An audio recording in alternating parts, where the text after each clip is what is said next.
bonjour. J'espère que vous allez bien ce dimanche matin.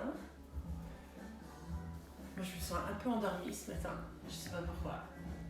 J'espère que vous êtes plus réveillés que moi.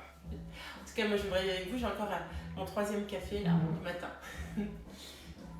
J'espère que vous allez bien. Je ne sais pas si vous allez faire le dessert avec nous, de la pavlova. En tout cas, je le fais aujourd'hui parce que, alors, il est dans le livre. Hein, la recette est dans le livre. Je pense que c'est page 205 ou un truc comme ça. Mais en fait, j'ai tellement de demandes que du coup, je me suis dit qu'on allait réaliser ce beau dessert ensemble.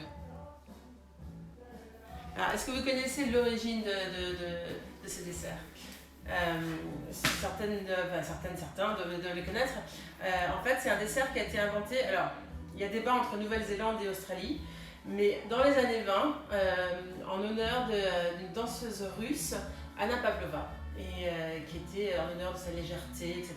Et donc, c'était dans les années 20, il me semble, à la fin d'une des tournées, alors entre l'Australie et la Nouvelle-Zélande, et les deux pays débattent toujours sur qui a inventé ce délicieux dessert. Ah, c'est comme le Mont-Saint-Michel avec la Normandie et la Bretagne. Voilà, merci Christophe, je n'avais pas encore dit, j'avais oublié de dire qu'il était là, mais voici Christophe, notre breton qui vit Pardon, je en me tais, je prends mon Normandie. café.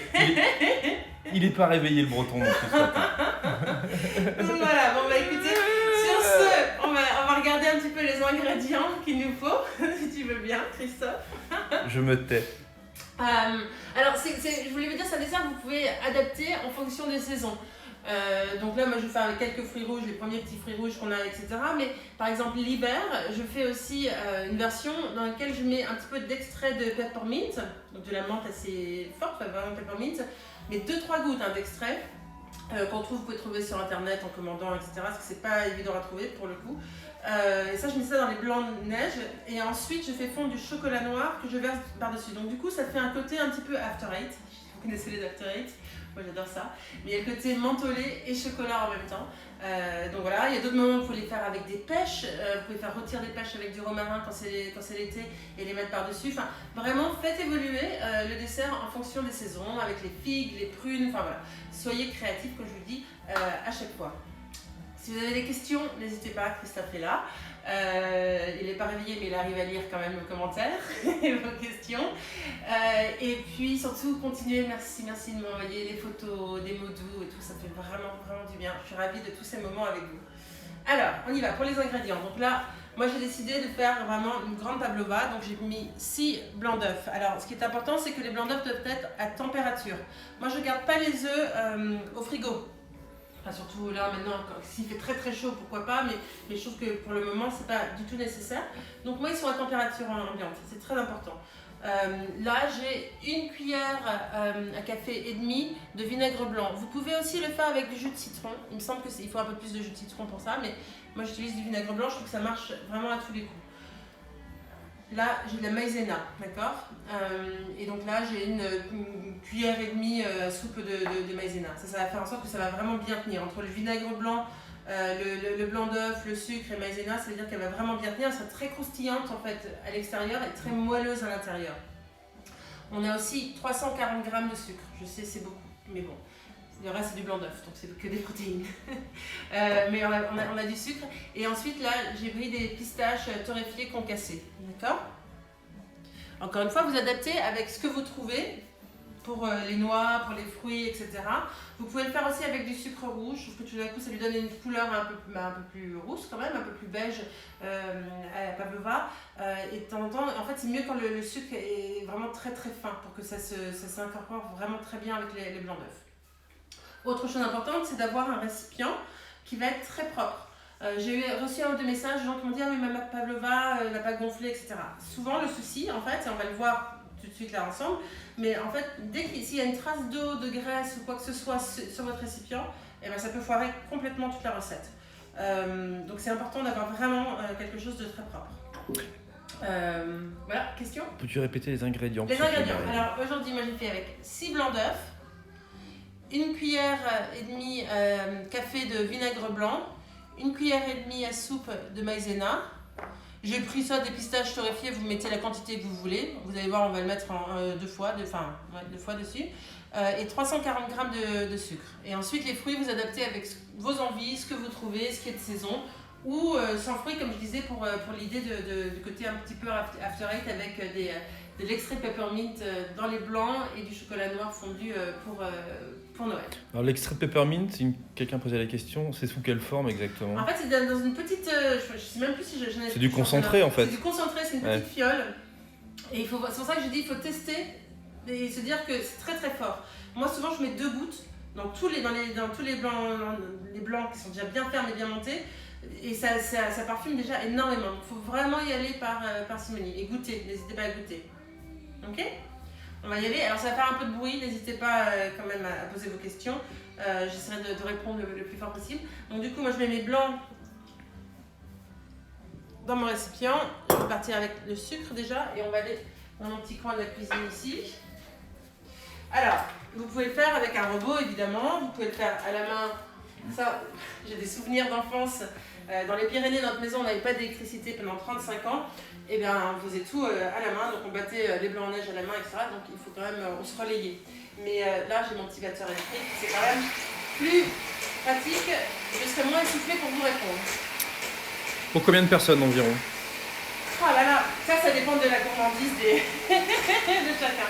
Moi, je dirais que c'est pour 5 ou 6. En fait, ce que vous allez voir avec cette recette, ce que j'adore, c'est qu'au début, chacun demande une petite part, se sert un petit peu timidement. Et je garde toujours le plat au milieu de la table, donc on a des copains, la famille à la maison. Et en fait, tout le monde finit le plat à chaque fois à la petite cuillère directement dedans. Donc ça se mange, c'est très léger, c'est quand même très très léger. Malgré le sucre extra, ça va. Ce qu'on va faire aussi, c'est que je vais mettre tout de suite mon four à préchauffer à 115, d'accord? En chaleur tournante.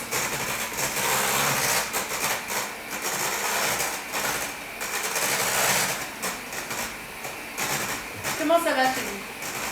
Je ne sais pas si Claudine est là, mais je sais que Claudine m'a envoyé un message pour me dire que sa pavlova était déjà enfournée, mais qu'elle allait me rejoindre pour le live, donc ça fait plaisir.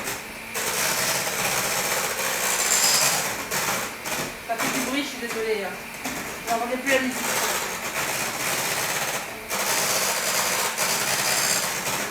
Ça commence à bien se former là.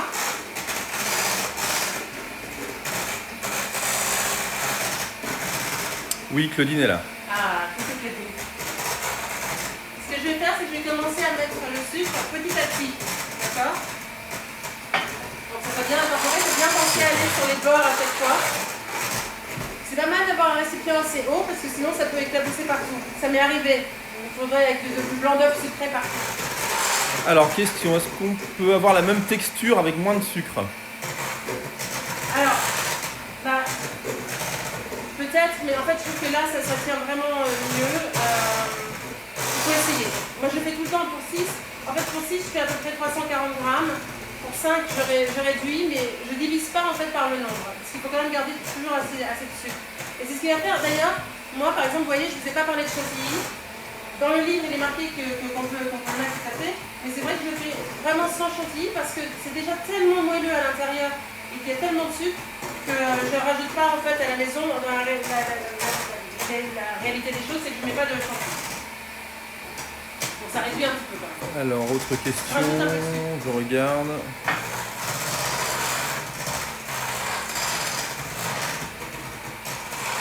Qu'on apprenne à épingler les recettes. Ouais. Si quelqu'un peut nous faire un tuto, moi je ne sais pas le faire. Alors, si l'on remplace le vinaigre blanc par le jus de citron, quelle quantité alors? Pardon? Si on remplace le vinaigre blanc par le jus de citron, quelle Je ne sais pas sûr, parce que moi quantité? je ne fais jamais avec du jus de citron, mais il me semble que c'est plus. Donc je pense qu'il faut mettre, je ne sais pas si c'est un demi-citron. Il faudra que je regarde, je vais vérifier, je vous C'est dirai. à tester. Mais il faut tester, mais je me demande si c'est plus, je sais que c'est plus important en quantité. Donc four chaleur. Je lis les questions. Hein. Ouais. Peut-on la faire pour 2 ou 3 en divisant les quantités? Oui, mais il faut garder quand même un certain nombre de... par exemple, je pense que le sucre, si vous mettez la moitié des œufs, si vous mettez 3 blancs d'œufs, je pense qu'il faut quand même essayer de garder 180-200 grammes de sucre. C'est pas forcément on divise tout par 2, parce que je pense que sinon ça marche pas. et à tester. Alors, J'ai tendance à la faire je tout le réponds à Maud, je lui dis oui, le live sera sur YouTube. Ouais. Je vais le mettre tout de suite après. J'ai eu un peu de retard ces derniers jours, mais il sera dessus parce qu'elle n'a pas trouvé de fruits rouges hier. Bah, il faut trouver avec les légumes les fruits qu'on trouve. Je perds mes. Voilà. Après, vous pouvez en prendre des décongelés, vous décongelez aussi. C'est très bon. Faire aussi un coulis. Voilà. Alors le four tu l'as mis à préchauffer à 115, hein, c'est ça? 115 en chaleur tournante. En chaleur tournante. Là, j'ai mis tout le sucre. Et je pense que c'est important de bien battre un moment pour que ça se mélange vraiment bien, c'est important. Et on voit d'ailleurs que les blancs commencent. Combien de grammes de sucre? Beaucoup, je crois. 340. Il y a 340. Voilà.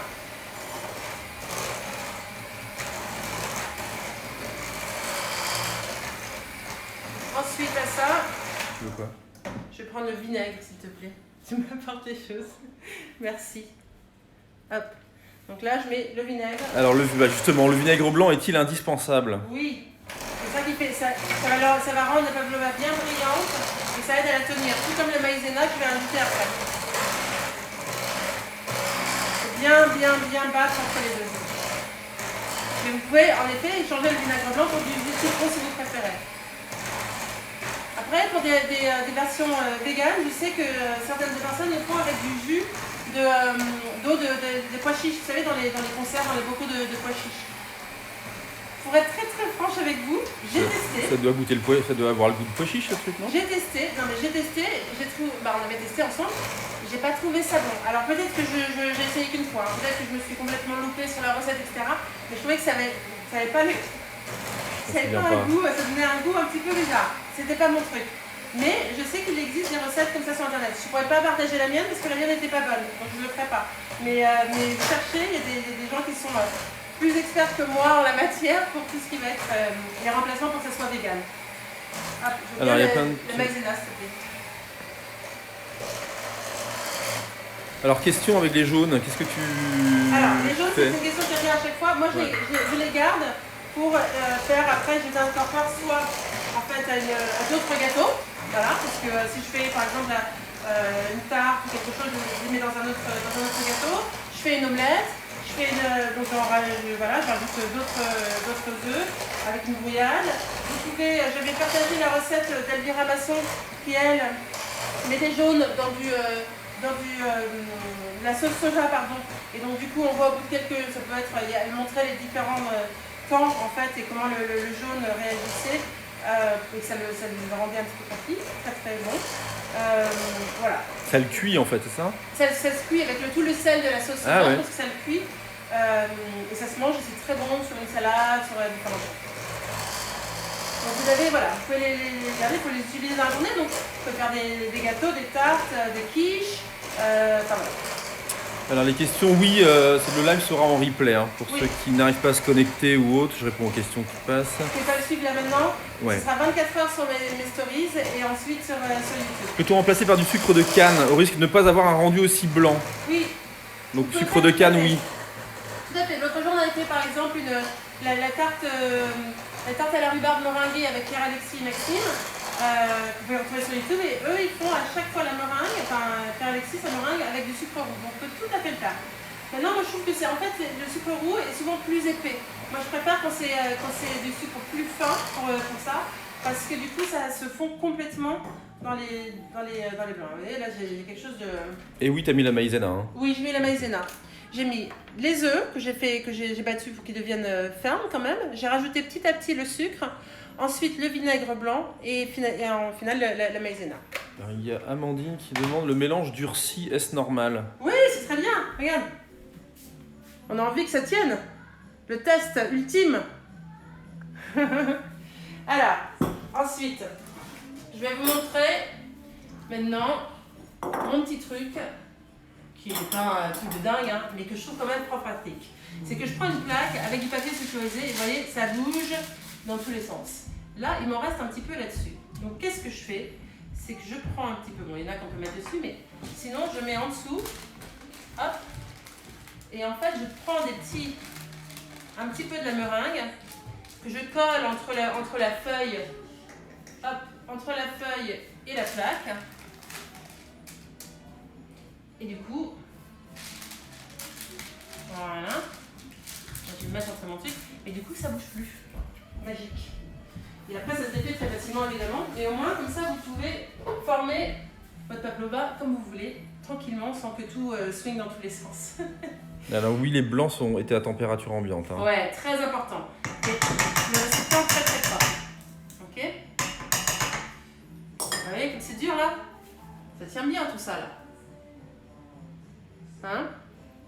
Il faut que ce soit comme ça. Bien ferme pour que ça tienne bien. Alors, ensuite, vous avez le choix. Soit vous pouvez faire une grande, là ce qu'on va faire aujourd'hui, mais une grande pavlova, etc. Soit vous pouvez faire des individuels, vous pouvez faire la forme que vous voulez, vous pouvez la faire plus en longueur, ronde. Enfin, après, c'est vraiment selon vos envies, vos idées, votre créativité.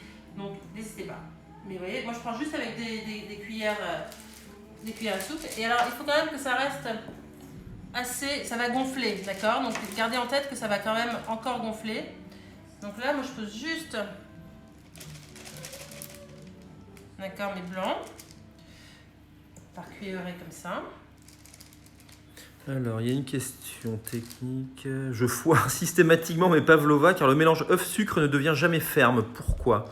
Peut-être la proportion Alors, entre les deux? peut-être les proportions, déjà entre les deux. Et après, est-ce que vous rajoutez le vinaigre et la maïzena? Vraiment, ce sont deux produits magiques pour que ça devienne bien ferme comme ça. Hein. Ok. Alors, et quelle quantité de maïzena? J'ai mis, alors là, pour les 6 œufs, j'ai mis une cuillère à soupe et demie de maïzena. Donc, pour 6 œufs, une cuillère à soupe et demie. Ok. Alors, là, je vais la laisser comme ça. Et moi, ce que j'aime bien faire, c'est que j'aime bien ajouter quelques pistaches torréfiées au centre. Parce que ensuite, je vais vous dire, entre le sucre et les pistaches et tout ça, ça nous fait des petites choses caramélisées qui sont vraiment pas désagréables quand on déguste. Donc, j'aime bien en mettre un petit peu, c'est au centre. Voilà. Et ensuite, je recouvre. Ok. C'est un peu la surprise du chef.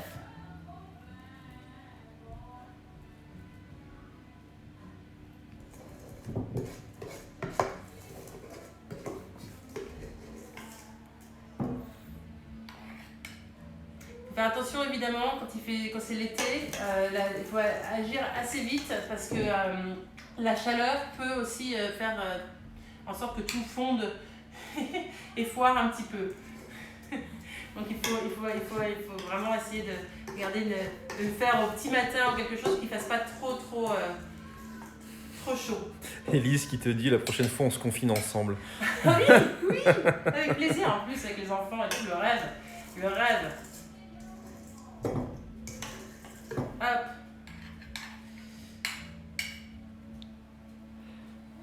Alors, et après, encore une fois, vous vous amusez. Donc, vous voyez là, c'est tellement ferme que du coup, vous pouvez lui faire des petites... tous les petites piques comme ça qu'on va faire sont des choses qu'elle va garder pendant la cuisson. Comme c'est une cuisson qui est longue et à feu doux, du coup, ça va garder tout. Moi, j'aime bien aussi un petit peu appuyer au centre. Donc, je fais des petites choses, voilà, je m'amuse. Mais comme ça, c'est un endroit où je mettrai un petit peu comme un petit nid, si vous voulez. C'est un endroit où je mettrai les fruits, entre autres. Ou un petit peu de coulis ou autre. Ok? Puis après, il ne faut pas oublier la partie du bas. Parce que tout va gonfler, mais tout va garder un petit peu ses formes comme ça. Ok?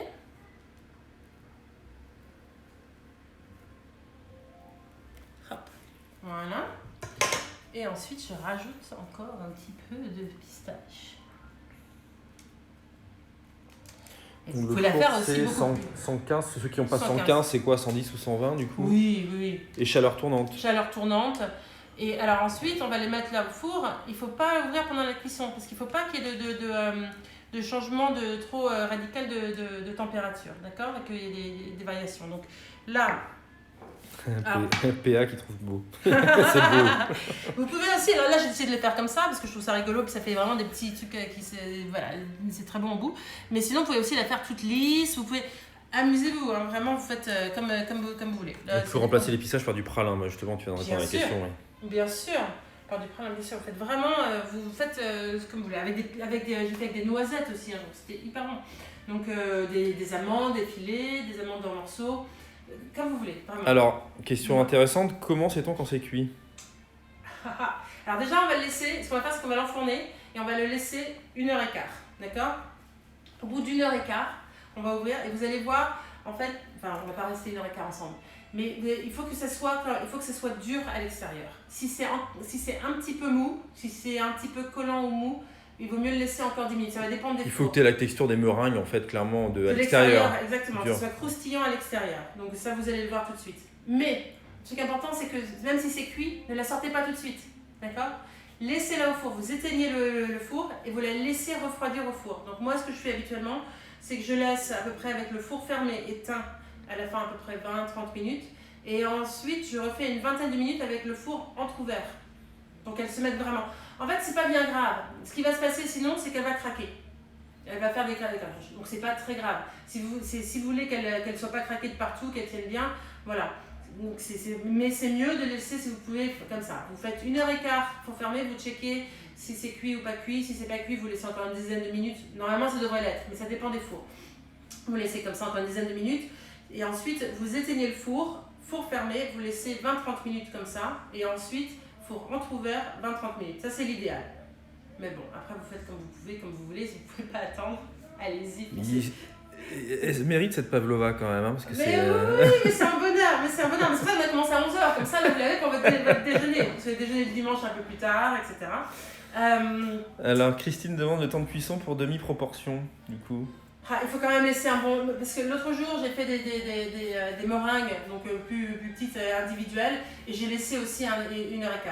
Donc il faut quand même vérifier, ça dépend vraiment de ton four, Christine, mais il faut quand même laisser assez longtemps pour que l'œuf prenne bien.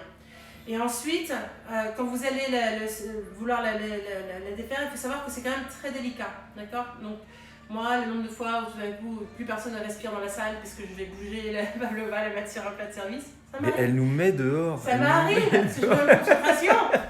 Mais si vous n'y arrivez pas, en fait, ce qui est pratique d'avoir une plaque comme ça qui a un petit bord pas haut, c'est que vous pouvez glisser du coup avec votre papier sur le truc et ensuite, ce que je vous conseille de faire, hein, petit conseil entre nous, entre amis, c'est de découper le papier, d'accord, d'un côté et de l'autre et de tirer doucement. Ensuite, vous allez tirer doucement pour que ça se décolle en dessous. Si vous ne pouvez pas complètement l'enlever, vous pouvez essayer de passer avec une plaque, quelque chose d'un peu plat en dessous pour essayer de décoller.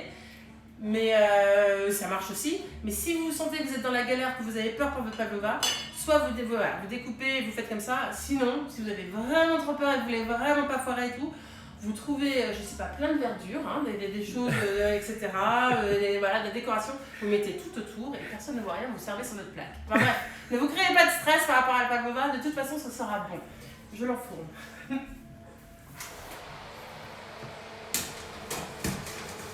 Ah. 1h15. Est-ce que vous avez des questions? Alors là, moi j'ai quelques myrtilles et des fraises. Après, vous faites selon ce que vous trouvez. Aussi, ça peut être avec des framboises, des groseilles, comme je disais, en fonction des saisons, des abricots, des pêches, des figues. Enfin voilà, vraiment avec des mandarines, c'est très bon aussi. Clémentines, etc. Enfin, vous faites vraiment selon vos goûts et selon ce que vous trouvez. Christophe va me donner le téléphone, comme ça je réponds à vos questions. Hop. Alors. Non, le vinaigre ne donne pas de goût, parce qu'il y en a vraiment qu'une cuillère et demie à café de vinaigre, donc du coup ça on le sent vraiment pas. Vous pouvez essayer avec moins de sucre, encore une fois. Il ne faut pas trop baisser non plus parce que c'est ça qui tient, c'est ça qui va faire vraiment le moelleux à l'intérieur aussi. Hein. Et c'est pour ça que je n'ai pas moi personnellement en tout cas, je ne rajoute pas la chantilly. Parce que c'est déjà tellement sucré et tellement moelleux qu'on n'en a pas besoin. J'aime bien le côté croustillant, croquant à l'extérieur et tout moelleux fondant à l'intérieur. Maintenant, pavlova lemon curd, très très bon. Je l'avais fait d'ailleurs l'année dernière ça. Alors, la chantilly, justement, ce que je viens de dire, c'est quand vous pouvez en mettre ou ne pas en mettre.